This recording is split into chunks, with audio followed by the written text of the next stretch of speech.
looking at the different poses that are needed for sun salutations, and one of the transitions that we need to take a look at is chaturanga dandasana, moving from plank through chaturanga dandasana and either all the way down to the floor to come up into cobra, or from chaturanga dandasana extending into upward facing dog.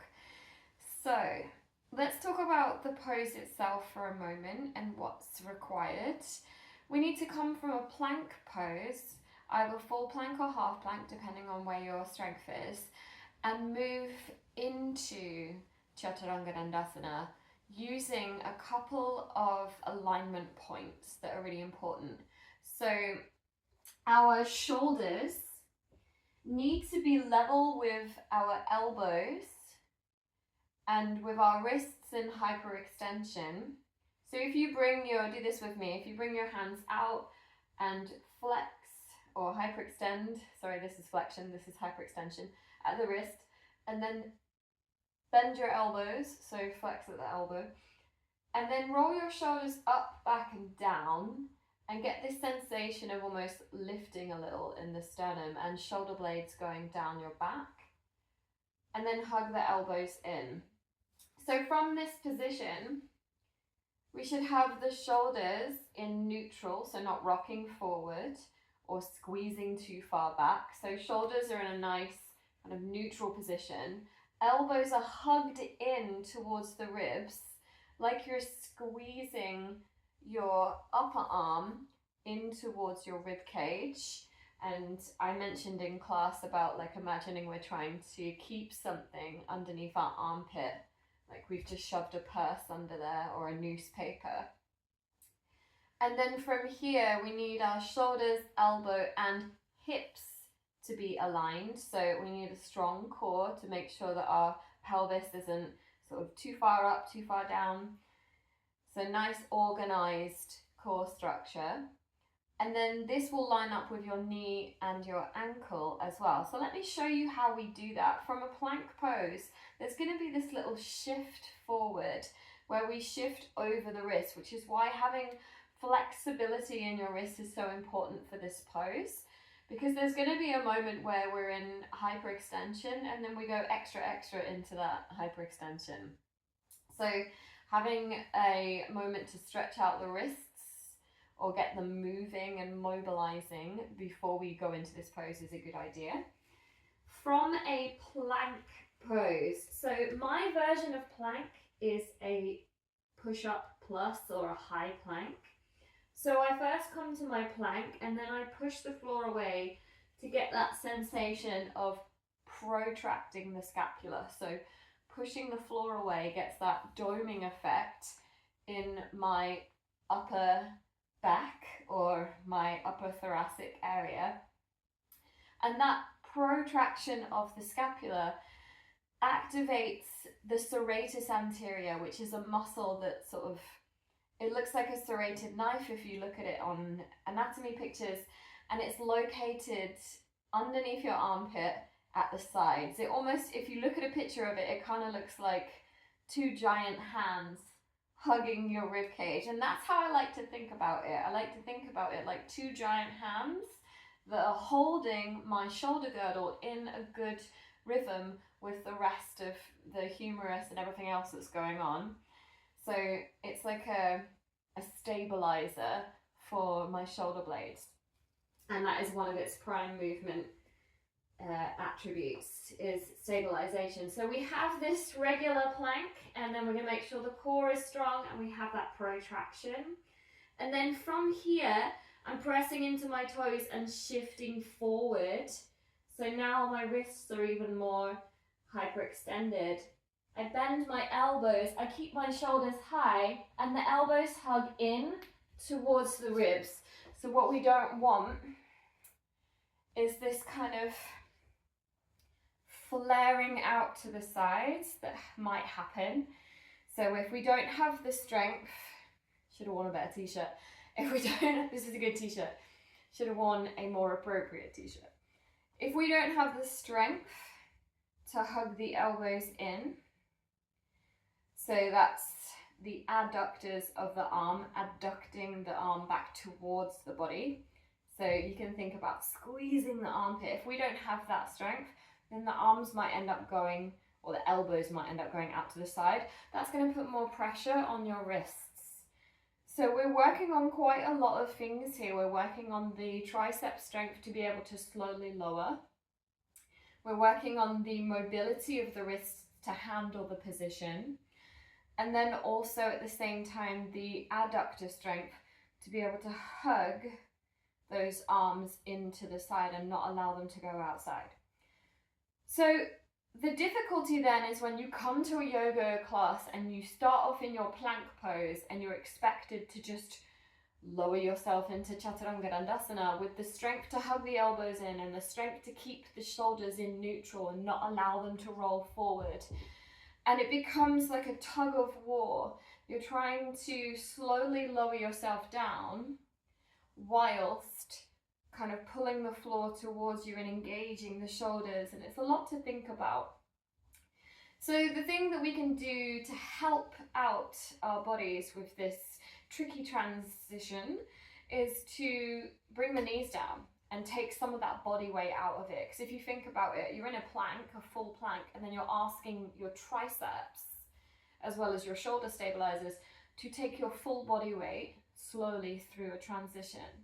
And that's if we're going all the way to the floor. The eventual goal would be to pause in chaturanga dandasana and then push the floor away and extend into upward facing dog. I'll just show you what that looks like so that you can see.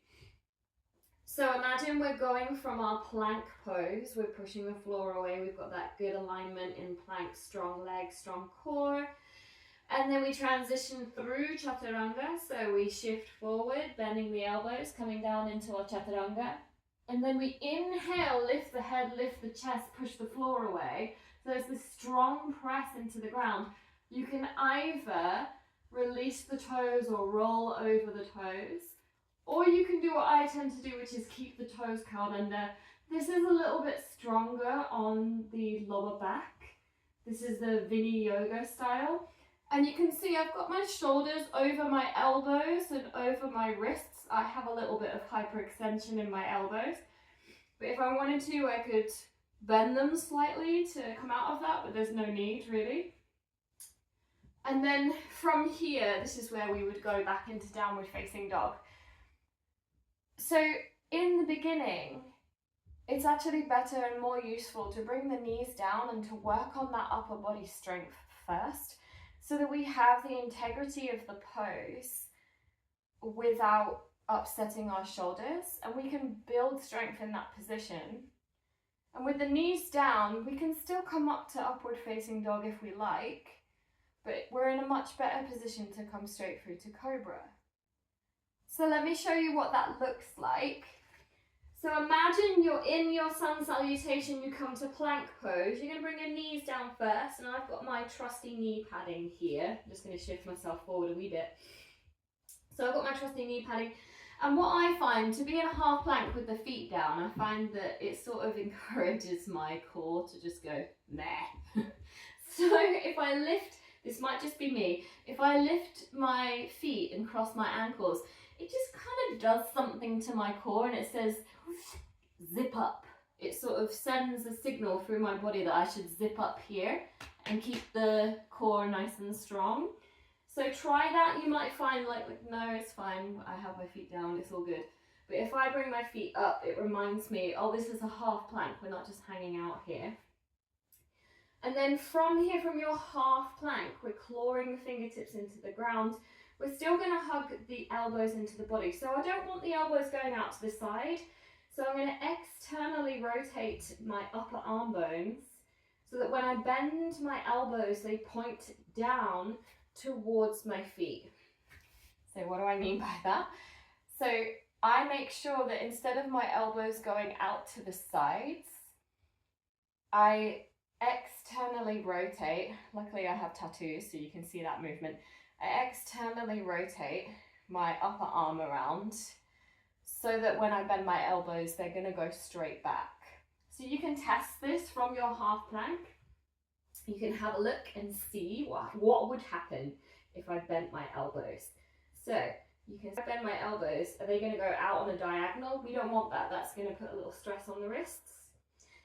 So we want to be in a position where when we externally rotate and bend the elbows, we know they're going straight back. That way we can hug them in towards the body, and then we slowly lower. See if you can get to the point where the elbows are hugged into the wrists.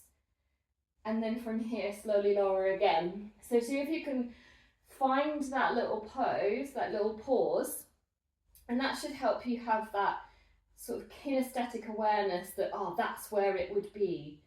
Because the hard part is the fact that we can't actually have a look at ourselves unless you film yourself and watch what you look like and go, ah, okay, I can see that my shoulders are too low. That's a really good tip. If you don't have a friend nearby who can be like, hey, this is what's happening. So we've come all the way down. We could build strength from here.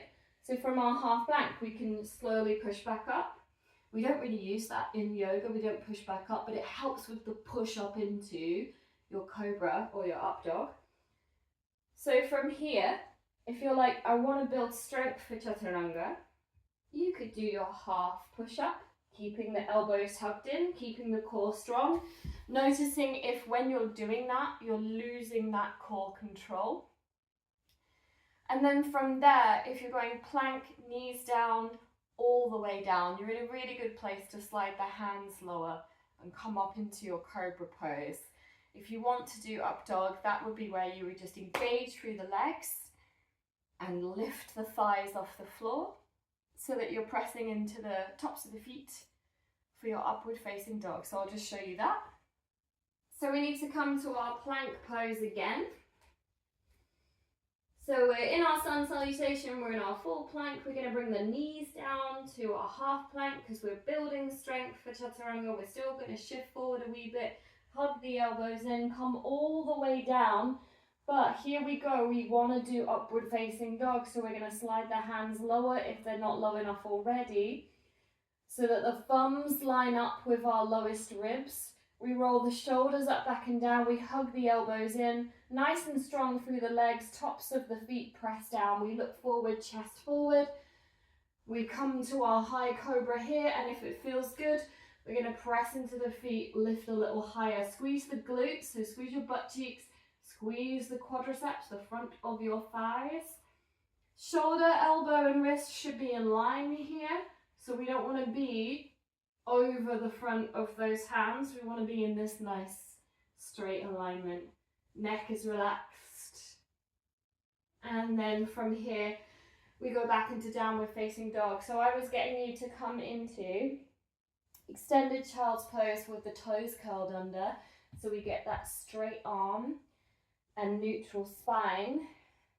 Ready to lift only as high as is comfortable. So you can keep the knees bent, keep the belly on the thighs, work on that upper body strength, or you can come into the full pose if you feel like your hamstrings, the backs of your thighs, have that length to be able to come here.